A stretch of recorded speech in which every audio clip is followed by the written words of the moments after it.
vous rencontrer. Allez à la rencontre de vous-même. Je suis Céline Doré, facilitatrice du devenir mère. Devenir mère, c'est pour moi un incroyable voyage, qui commence dès les premiers questionnements sur votre désir d'enfant et s'étend jusqu'au repositionnement successif de votre identité de maman au fur et à mesure que vos enfants grandissent. Je vous accompagne dans ces traversées avec les outils de la Gestalt thérapie, du coaching somatique et avec qui je suis. Je vous guide pour vous retrouver, discerner votre vérité et l'incarner au quotidien. Prête ? Bonjour, bonjour. Je suis ravie de vous retrouver aujourd'hui pour parler d'un sujet qui me passionne. Vous savez que je suis fascinée par le processus du devenir mère. Et dans tout ce processus, il y a un moment très particulier qui est l'accouchement. Aujourd'hui, j'ai envie de vous parler d'accouchement physiologique. Et je vais vous expliquer tout de suite pourquoi l'accouchement physiologique me tient à cœur. Alors déjà, qu'est-ce qu'un accouchement physiologique ? Peut-être que tout le monde ne connaît pas ce terme. On appelle comme ça un accouchement naturel, sans médicaments, sans intervention chirurgicale, le plus naturel possible.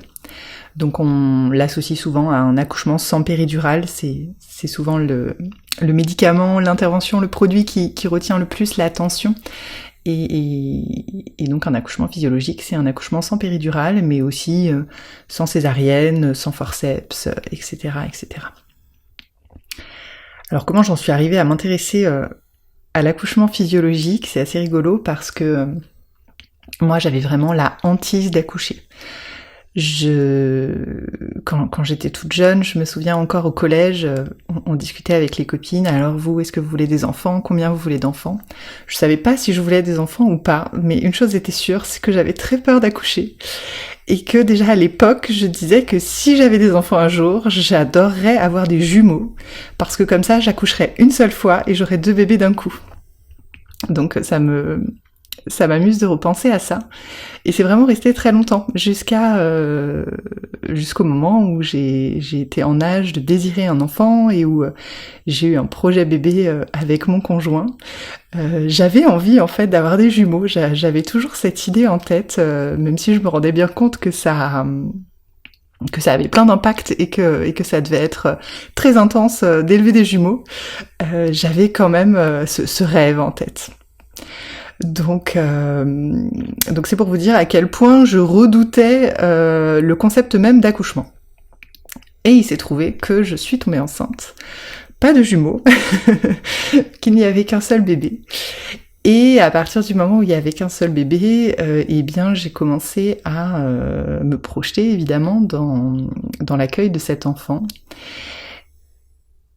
Et moi, ce qui m'a amenée à rencontrer le concept d'accouchement physiologique, c'est le lien d'attachement.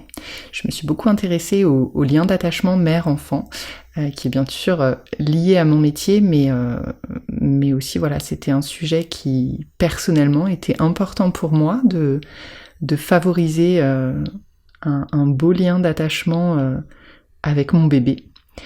Et donc je me suis je sais pas s'il faut dire documentée là-dessus, mais en tout cas j'ai évolué sur ce thème, j'ai baigné un petit peu dans ce thème et je suis arrivée à l'idée qu'un accouchement naturel, un accouchement sans intervention, sans produit de synthèse, permettait eh bien de maximiser les hormones naturelles en fait, que le cocktail d'hormones naturelles produit par notre corps pendant un accouchement était là évidemment si on ne le perturbe pas par des médicaments, et que ce cocktail d'hormones était justement conçu par Dame Nature pour favoriser le lien d'attachement mère-enfant. Donc ça m'a beaucoup intéressée, ça m'a beaucoup touchée et ça m'a fait plonger dans ce continent de l'accouchement physiologique. Et c'est comme ça que j'ai commencé à m'y intéresser, que j'ai commencé à me documenter, à comprendre, à apprendre qu'est-ce que c'était qu'un accouchement physiologique, comment le préparer, comment maximiser ses chances de le vivre. Et je suis arrivée à la fin de ma grossesse avec la hâte d'accoucher, l'envie vraiment de vivre cette expérience qui promettait d'être extraordinaire. Donc je suis arrivée pleine d'enthousiasme pour ma fin de grossesse et pour vivre cette expérience de l'enfantement. Et puis bien sûr, ça ne s'est pas passé tout à fait comme prévu. Hein, la nature ne suit pas toujours notre plan à nous. Donc il y a eu des imprévus. J'ai pu quand même accoucher de manière physiologique au final, mais ça n'a pas été sans rebondissement. J'avais peur d'être déclenchée parce que je suis moi-même un bébé déclenché. Et évidemment, si la naissance était déclenchée, elle ne pouvait pas être physiologique. Mais finalement non, j'ai accouché la veille du terme et de manière physiologique. Mais malgré tout, je me suis aperçue dans cette expérience que j'avais des peurs, des traumas. Je me suis aperçue lors de l'accouchement que j'avais des peurs dont je n'avais pas conscience et qui ont bloqué le processus en fait, qui ont fait stagner le processus et qui ont perturbé mon projet initial. Et puis je me suis aussi rendu compte que j'avais gardé ce projet secret dans la peur d'être de recevoir les jugements ou les peurs de mon entourage, des personnes à qui je pourrais en parler, et d'être influencée en fait par la vie des autres, d'être contaminée par ces peurs ou d'être découragée dans mon projet. Et donc j'avais choisi de le garder secret. Et une fois que je l'ai vécu, eh bien j'ai pu le partager et les réactions ont été très diverses. Mais en tout cas, quand j'ai reçu des marques d'intérêt et qu'on a eu des discussions profondes, et ben c'était toujours très chouette de partager autour de ça. Et donc naturellement est venu l'élan d'accompagner mes amies qui ont été enceintes après moi, d'avoir des grandes discussions pendant leur grossesse sur leurs envies pour leur accouchement, sur leur vision, sur leurs peurs, sur leurs doutes, et puis dans les différentes phases d'ailleurs, hein, que ce soit dans cette phase de la grossesse, mais aussi dans le postpartum. C'est vrai que j'ai naturellement adopté cette posture de doula. Je trouve que le métier de doula est vraiment merveilleux, et même si c'est pas le mien dans ma vie privée, c'est une posture que j'adopte volontiers auprès de mes proches. J'ai accompagné notamment une amie dans son projet aussi d'accouchement physiologique, et elle était tellement... Enfin, on a été tellement loin dans ces partages, dans cet accompagnement, qu'elle m'a demandé d'être présente à son accouchement en tant que gardienne de la naissance. Ça m'a énormément touchée et ça a contribué à faire éclore ce projet, à me donner confiance dans l'envie que j'avais d'offrir ça plus largement. Ça a fait maturer en fait ce projet de cœur d'accompagner les femmes à travers ce processus de préparation de leur accouchement physiologique. Et donc j'ai commencé à organiser des cercles de femmes en présentiel, des cercles de femmes enceintes qui avaient tout ce projet d'accouchement physiologique, dans l'idée de les préparer à tout niveau, les préparer de manière émotionnelle, les préparer de manière identitaire, les préparer de manière somatique.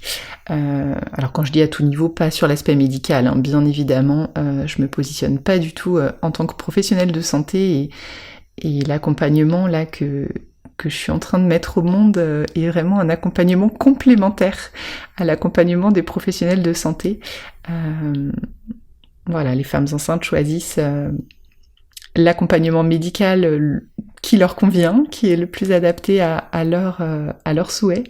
Et puis en parallèle, elles peuvent éprouver le besoin d'un autre accompagnement, et c'est là que je me positionne. Donc j'ai fait ce test en présentiel, et c'était très très chouette. C'était des moments très forts de sororité, de transformation, qui m'ont confortée dans dans la conviction de ce projet. Mais c'est vrai que je réussissais pas à réunir suffisamment de femmes pour pérenniser ces cercles en physique. Et puis je sentais aussi que j'avais envie d'aller plus loin dans un accompagnement plus global. Et donc je lance aujourd'hui l'accompagnement émancipé en ligne avec une offre beaucoup plus aboutie. Cet accompagnement émancipé, qu'est-ce que c'est ? C'est déjà une communauté. C'est l'idée de sortir de cette solitude que j'ai pu ressentir en gardant mon projet secret. C'est l'idée de permettre à toutes les femmes qui ont des projets un peu minoritaires de pouvoir se retrouver, partager entre elles, se sentir moins seules, pouvoir en parler librement, pouvoir s'inspirer les unes les autres et du coup se sentir tout simplement normal et porté par l'élan de femmes qui ont les mêmes convictions, les mêmes valeurs. Donc ça c'est la première chose, l'idée d'une communauté qui reste en lien en fait via un groupe, et puis l'idée de cercle de femmes parce que c'est un outil qui me plaît beaucoup, que je trouve très puissant dans sa simplicité. Les cercles de femmes, c'est une façon de se relier à plus grand que soi, de se relier au sacré, et quel meilleur moment que la grossesse pour se sentir traversé par quelque chose de beaucoup plus grand que soi, que la vie se crée en nous, grandisse en nous. Ça a vraiment quelque chose de merveilleux qui nous dépasse complètement. Et du coup, les cercles de femmes, c'est pour moi une manière d'honorer cette vie, cette transformation du corps, et de le faire entre femmes, entre pairs. Donc les cercles de femmes ont cette vertu-là, et puis ils ont également la vertu d'être des groupes de parole dans lesquels on peut déposer ce qui est là pour nous. Donc dans l'abonnement émancipé, je propose un cercle de femmes par mois, et donc c'est comme un rendez-vous une fois par mois pour pouvoir venir déposer ce qui est là à cette étape de la grossesse, pouvoir s'accueillir dans toutes ces émotions, dans tous ces ressentis, et pouvoir se sentir entendu et soutenu par les autres femmes. Donc la première chose à laquelle je voulais répondre dans mon accompagnement, c'était cette solitude. La deuxième chose à laquelle j'ai envie de répondre, c'est ces fameuses peurs ou ces fameux traumas qui sont présents et que parfois on met sous le tapis ou dont parfois on n'a même pas conscience.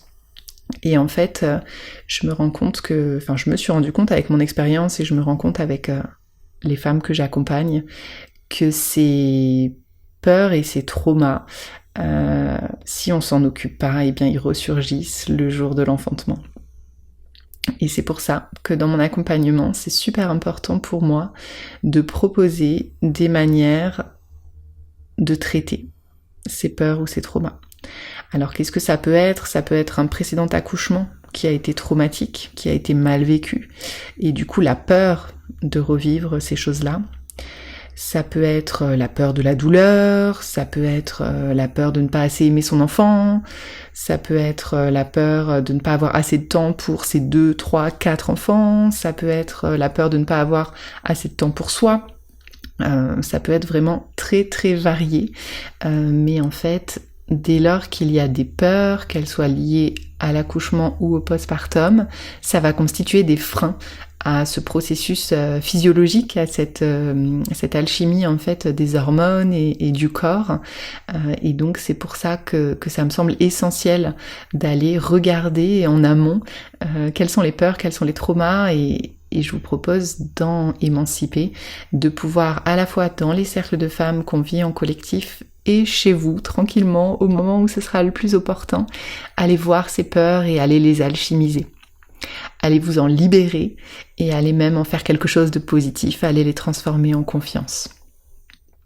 Donc c'est l'outil du coaching somatique qui me permet de vous proposer ça. En tout cas, c'est celui que j'ai choisi moi pour alchimiser les peurs.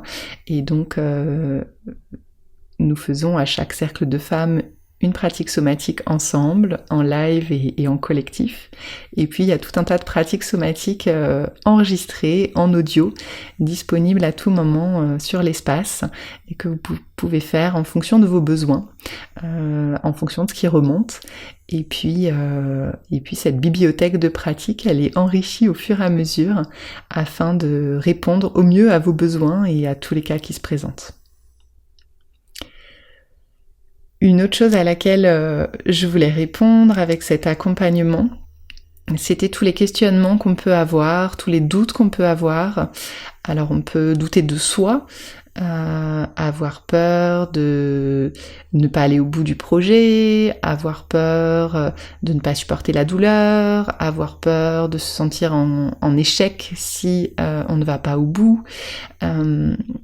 Pour répondre à ça, pour moi, la clé, c'est vraiment de renforcer notre lien à notre corps pour quitter ce mental qui alimente les doutes, les questionnements, les peurs, qui se racontent tout un tas d'histoires et qui nous emmènent parfois très loin.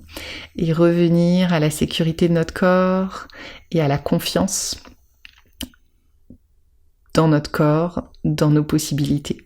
Donc c'est aussi à travers le coaching somatique que je vous permets de reconnecter à votre corps, de nouer un dialogue très profond avec votre corps, de pouvoir à chaque instant revenir à l'écoute de votre corps pour contacter votre sécurité intérieure et pour contacter ce qui est bon pour vous, ce qui est juste pour vous et de quoi votre corps a besoin, de quoi votre corps a envie.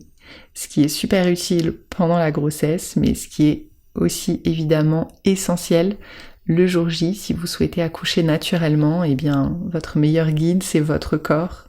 C'est lui qui va savoir quoi faire à quel moment.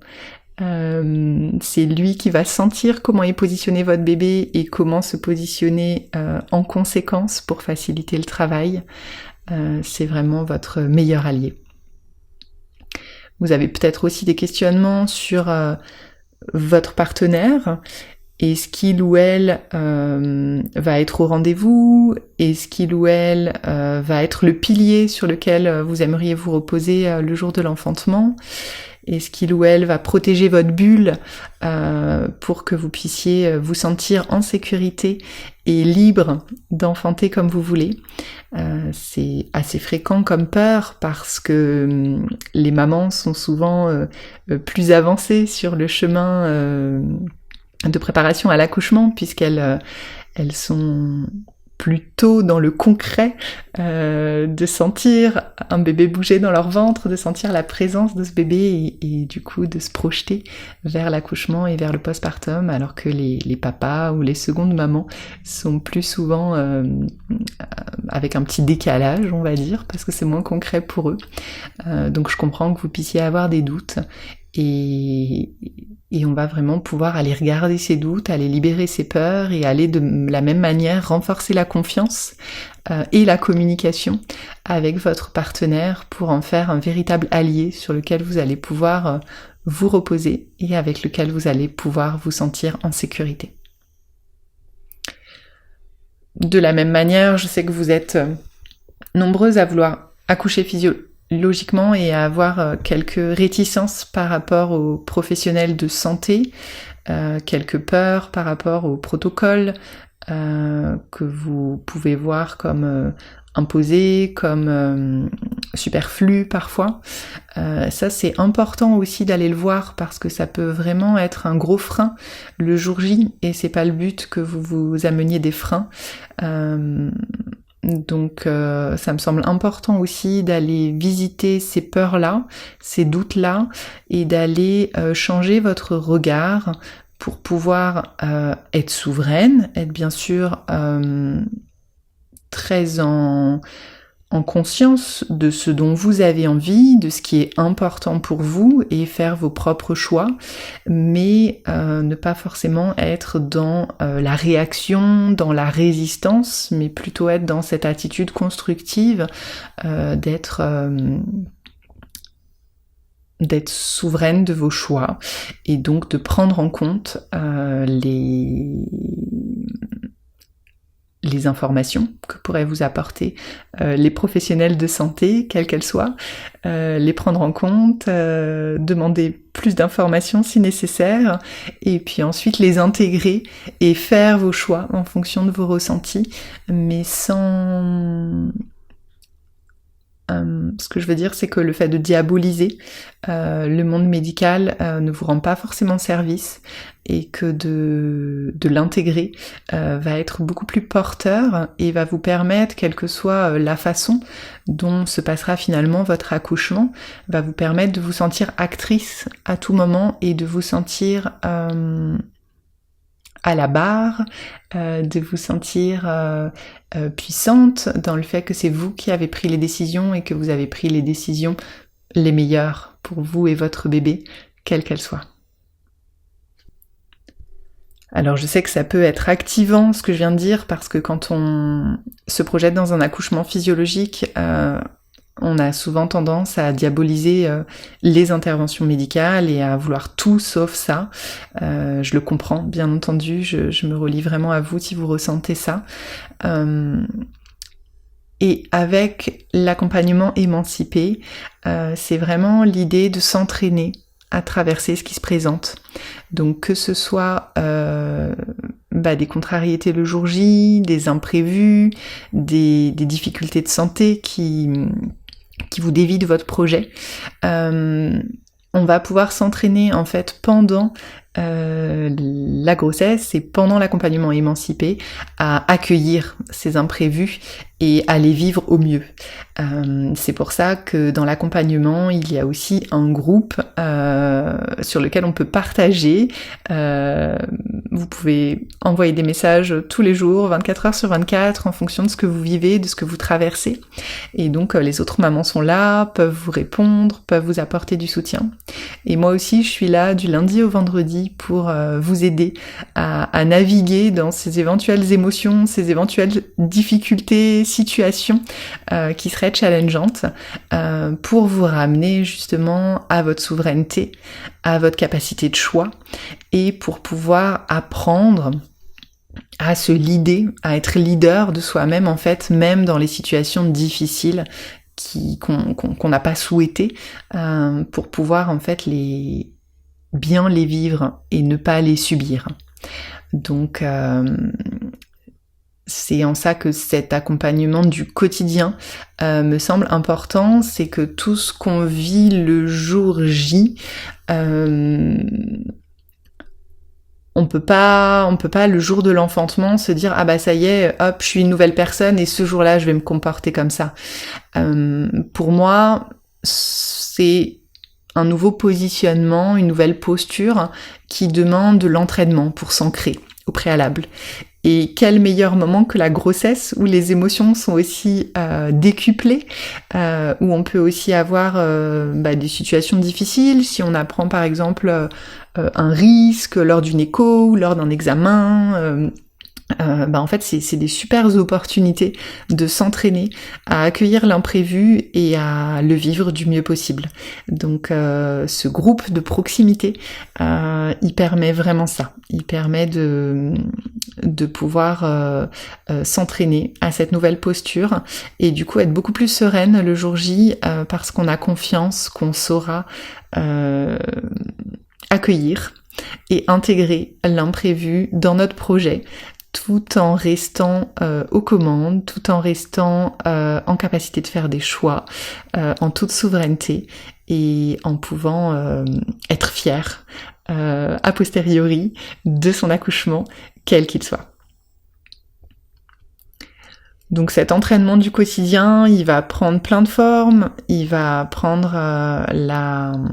avoir pour objectif d'écouter son corps, donc vraiment au quotidien, revenir à soi, apprendre, s'entraîner à laisser son mental de côté et à revenir à ses sensations physiques, agréables ou désagréables, à se laisser traverser par les sensations physiques désagréables, à ne pas s'y accrocher mais à les laisser passer, tout comme les émotions, à se laisser guider par son instinct, compétence qui sera essentielle le jour J et qu'on va développer en fait tout au long de l'accompagnement grâce au coaching du quotidien et grâce aux pratiques somatiques que vous allez pratiquer aussi souvent que vous en avez envie pour encore et toujours revenir à votre corps et traiter tout ce que vous avez besoin de traiter comme peur, comme émotion, comme sensation. On va aussi, dans cet accompagnement du quotidien, s'entraîner à discerner ses besoins, ce qui va être essentiel le jour de l'accouchement et ce qui va être essentiel pour faire les bons choix, pour faire les choix justes pour vous. Donc, encore une fois, ça va être dans le quotidien que vous allez pouvoir incarner cette posture d'être au contact de vous, au contact de votre corps et de sentir ce qui est le plus juste pour vous. Et ce qui est très chouette, c'est que cet accompagnement, il sert pas juste pour l'accouchement, parce que je sais qu'on a tendance à énormément préparer l'accouchement, à énormément porter d'attention sur ce jour où tout va basculer, où on va devenir maman. Mais ça s'arrête pas là. Il y a après d'autres grands défis, le défi du postpartum et puis le défi d'être maman qui prend toute une vie, le rôle de maman qui se transforme au fur et à mesure que l'enfant grandit et que d'autres enfants arrivent éventuellement pour celles qui ont une famille avec plusieurs enfants. Et du coup, ce qui est chouette, c'est que tout ce qu'on travaille là, tout ce qu'on met en place, eh bien ça va vous servir bien sûr dans votre projet d'accouchement physiologique, mais pas que. Ça va vraiment vous être utile pour toute votre vie de maman. Par exemple, apprendre à accueillir vos émotions. Eh bien certes, il y a des émotions très intenses pendant la grossesse, mais il y a aussi des émotions très intenses pendant le postpartum. Et du coup, ça va être super chouette d'avoir acquis cette maturité émotionnelle, d'avoir grandi votre capacité d'accueil de vos émotions, d'avoir appris à vous en libérer, d'avoir appris à les alchimiser, c'est-à-dire à transformer par exemple la peur en confiance. Ça va vous être super utile dans votre postpartum et dans votre vie future de maman. Pourquoi votre vie future de maman ? Eh bien parce que vos enfants, jusqu'à 6-7 ans, ils vont pas avoir de maturité émotionnelle, ils vont avoir besoin de votre aide pour réguler leurs émotions. Et donc le fait que vous ayez appris à les accueillir et à les réguler les vôtres, ça va être un point de départ essentiel, indispensable, pour que vous puissiez les accompagner au mieux à réguler les leurs, à la fois pour leur bonheur à eux, leur vie d'adulte à eux, et puis aussi pour le bien-être de toute la famille pendant qu'ils seront petits. Comme vous allez aussi développer cette attention à votre corps, à toutes vos sensations physiques, à toutes vos émotions, ça va vous permettre de détecter les premiers signaux d'alerte de votre corps et d'être capable de prendre soin de vous à temps, d'éviter ce burn-out maternel, là, ce burn-out parental, et de pouvoir sentir en fait quand vous avez des besoins, quand vous avez atteint vos limites, et de pas aller au-delà pour prendre soin de vous et prendre soin par la même occasion de toute votre famille de la manière la plus juste possible. Ça va être aussi cette capacité à identifier vos véritables besoins, vos besoins profonds, derrière la surface, derrière les pensées qui vous passent en tête, qui va énormément vous soutenir dans votre vie de maman. De pouvoir identifier vos véritables besoins et aussi de pouvoir les exprimer, bien sûr. D'oser les exprimer à votre partenaire si vous en avez un, aux professionnels de santé si c'est eux qui sont concernés, à vos enfants si c'est eux qui sont concernés. C'est vraiment une clé pour bien vivre sa vie de maman, que de ne pas s'oublier trop longtemps et que de pouvoir avoir accès à ses propres besoins et les prioriser et y répondre pour pouvoir continuer à donner. Et ça va de pair, oser identifier ses besoins, oser les exprimer, ça va de pair à s'ouvrir à recevoir du soutien, Dans Émancipé, on va vraiment, pour préparer votre accouchement, s'entraîner à discerner quand est-ce que vous êtes autonome, quand est-ce que vous êtes bien toute seule et quand est-ce que vous avez besoin d'aide et de soutien extérieur. Et cette compétence-là que vous allez acquérir, elle va vous être super utile en postpartum, parce qu'en tout cas c'est mon avis personnel, je pense que un postpartum réussi, c'est un postpartum entouré, un postpartum dans lequel on peut avoir de l'aide et du soutien quand on en a besoin. Et je sais que pour beaucoup d'entre nous, c'est pas évident d'accepter de recevoir du soutien. On a pu grandir avec cette idée qu'on devait être indépendante, qu'on devait se débrouiller seule, qu'on devait gérer sa maison seule, ses enfants seuls. Et je crois qu'il y a des moments où on a besoin d'aide et où reconnaître qu'on a besoin d'aide et demander de l'aide et s'autoriser à recevoir du soutien, c'est pas une faiblesse, mais au contraire, c'est une grande force et c'est une grande prise de responsabilité que de pas se laisser couler, mais d'aller répondre à son besoin et d'aller par là même faire l'action juste pour toute la famille, pour le bien-être de toute la famille. Alors, j'espère que cet épisode vous a plu, si ça a éveillé votre curiosité sur l'accouchement physiologique, sur pourquoi ce choix, quel bienfait, et que vous avez envie de creuser, n'hésitez pas à m'écrire en commentaire ou en message privé sur Instagram. Je pourrais vous conseiller des ressources adaptées à l'endroit où vous êtes et à ce que vous recherchez. Et puis si vous êtes enceinte et que vous êtes dans cette situation de souhaiter un accouchement physiologique et si vous sentez que mon accompagnement vous appelle, eh bien n'hésitez pas à aller consulter sur mon site toutes les infos pratiques. Je vais vous mettre le lien vers la page Émancipée en description de cet épisode. Comme ça vous aurez tout ce qu'il faut. Et puis si vous reste des questions, bien sûr, n'hésitez pas à venir échanger avec moi pour que je puisse y répondre. Eh bien, si vous êtes dans ce cas-là, je vous souhaite une merveilleuse grossesse. Je vous souhaite d'être actrice de votre accouchement, dans votre pleine puissance, dans votre souveraineté. Et je vous souhaite de profiter de tout l'amour que l'on peut ressentir en postpartum.